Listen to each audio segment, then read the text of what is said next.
just first, really proud of our kids and the way they fought and prepared. But obviously, it stinks to not get the win tonight, and we didn't play good enough in the critical moments. Had a turnover with probably 3 minutes to go or 4 minutes to go, and then obviously didn't execute fourth and whatever it was there. And then it really came down to those few plays in a game like this. But man, it's a lot of hurt in that locker room, and it stinks. Our kids gave themselves a chance to win the Iron Bowl tonight, and that's going to stick with us for a while. Coach, after everything you guys went through last week, obviously the tough loss against New Mexico State, what does it say about this team? They gave Alabama everything they wanted tonight.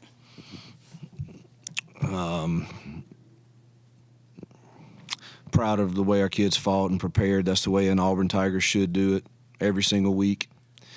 Obviously, it's a little easier when you're playing in this magnificent, awesome rivalry, but it makes the hurt that much more when you don't get it done.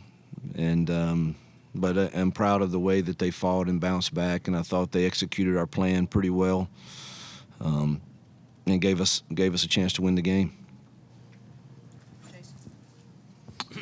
You can talk about that the last play, that 4th and 31 defensively, the decision maybe to not pressure him and sit back. I mean, you can second guess it. You just got to play with vision, and we got 9 guys back there, and just play with vision and make a play on the ball and knock it down. And he felt like he was shoved off, but I couldn't tell. But I mean, you can pressure him, and then you got one-on-ones and they throw it up. You can do that if you want, or you can play. I like the call. I just think we got to just sit back there with vision and knock the ball down.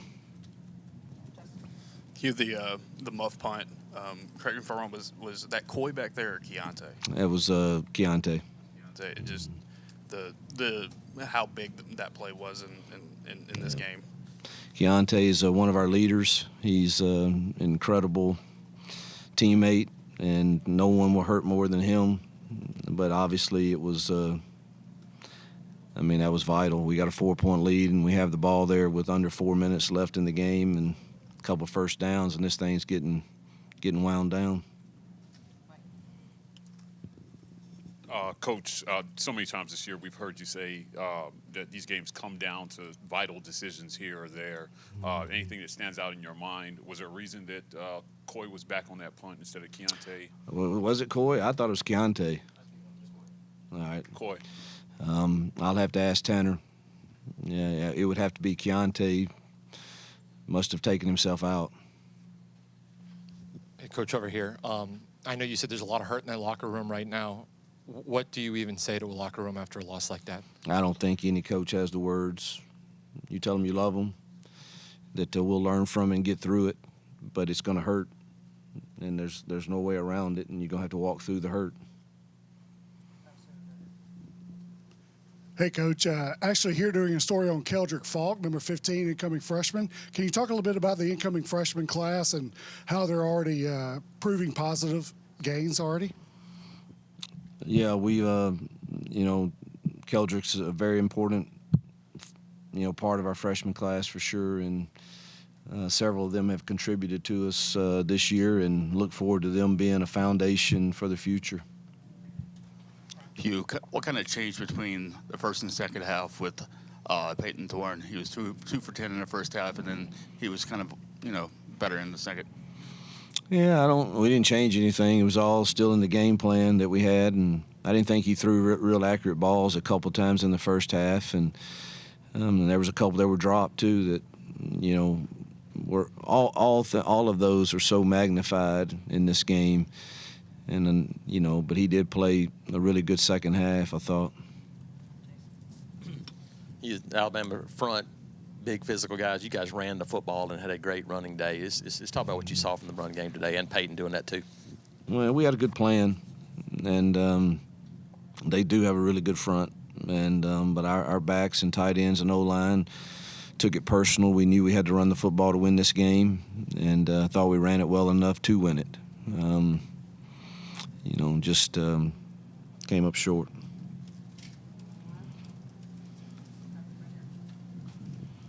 Coach, talk about JaMarr Johnson's development in the second half. It seemed like every pass was going his direction. He kept on making plays. Talk about his effort and how that contributed to the second half play. Yeah, he was really vital to the plan.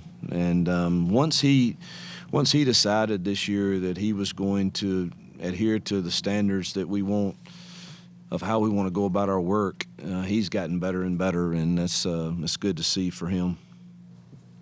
I know you're very disappointed with the result, but the atmosphere, the recruits you had here, just the way you all played, are you pleased at least the type of performance you put on in front of these people? Well, we have the best fans in the country, and that atmosphere tonight is, off the charts, best I've ever been a part of, and just wish we were out there celebrating right now together. But we do have a lot of good recruits here, and hopefully they see, even in year one, we're not, we can close the gap pretty fast on the upper echelon of this conference. Coach, obviously this loss stings like the one did against Georgia, but in your first year as head coach, do you feel accomplished by any means that what you've been able to do with this team, having two very close games against top teams? Well, if you isolate it to those two games, you feel like you've done some good things, but it's hard when we get judged in this game on wins and losses.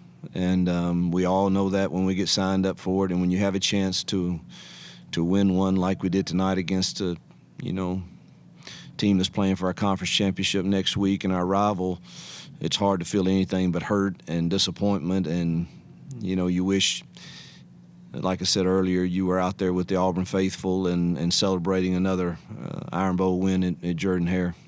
We'll finish up over here on the side. Coach, this first year, it's not exactly what you expected, but for the next years, what does vision look like for Auburn University?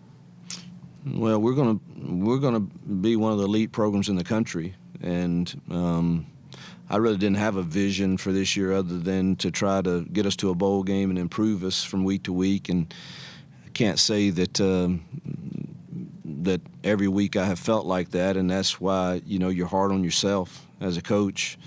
And we've got to look at ourselves as coaches every single week, every single day, and are we demanding a standard that's going to get us to that elite status?